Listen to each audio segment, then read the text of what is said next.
अगर आपको हमारी डरावनी कहानियां पसंद आई हैं तो तैयार हो जाइए, क्योंकि कहानी का कफन पर और भी खौफनाक, रहस्यमयी और रूह काम देने वाली कहानियां आने वाली हैं। हर हफ्ते एक नई कहानी, एक नया डरावा। तो चैनल को सब्सक्राइब करना मत भूलिए। अगली कहानी आपके बहुत करीब है। द नाइट शिफ्ट एक सच्ची घटना पर आधारित।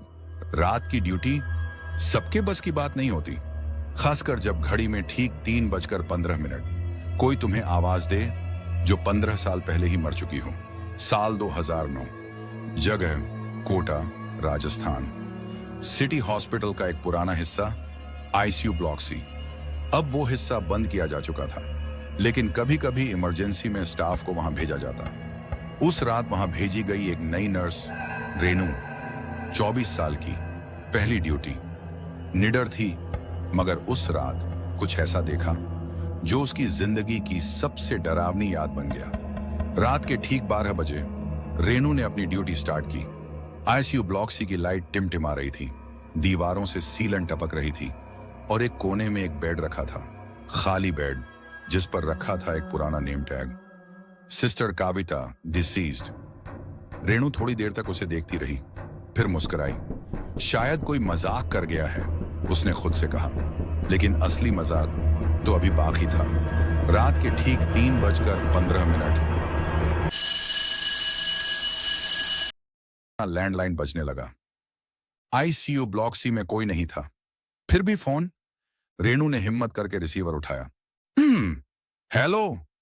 दूसरी तरफ से आई एक धीमी कांपती हुई आवाज, रूम नंबर 3, जल्दी आइए प्लीज। रेनू का दिल धड़कने लगा। रूम 3 में कोई एडमिट नहीं था, फिर भी वो फाइल लेकर वहां पहुंची।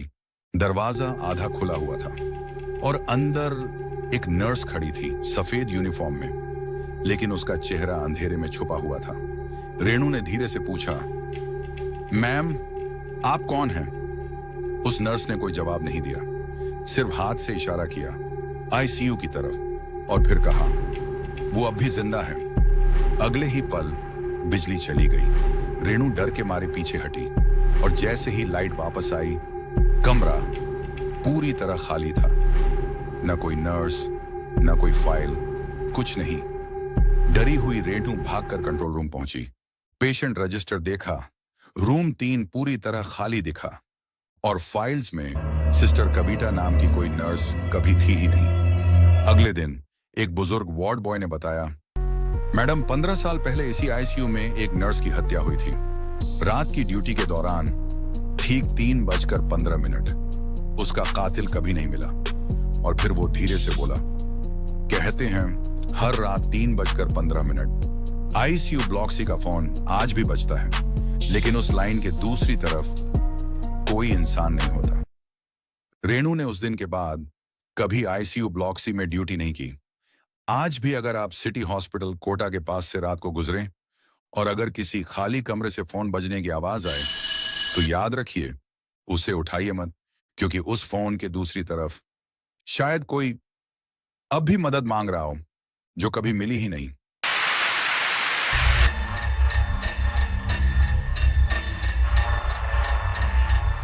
Subscribe for more content.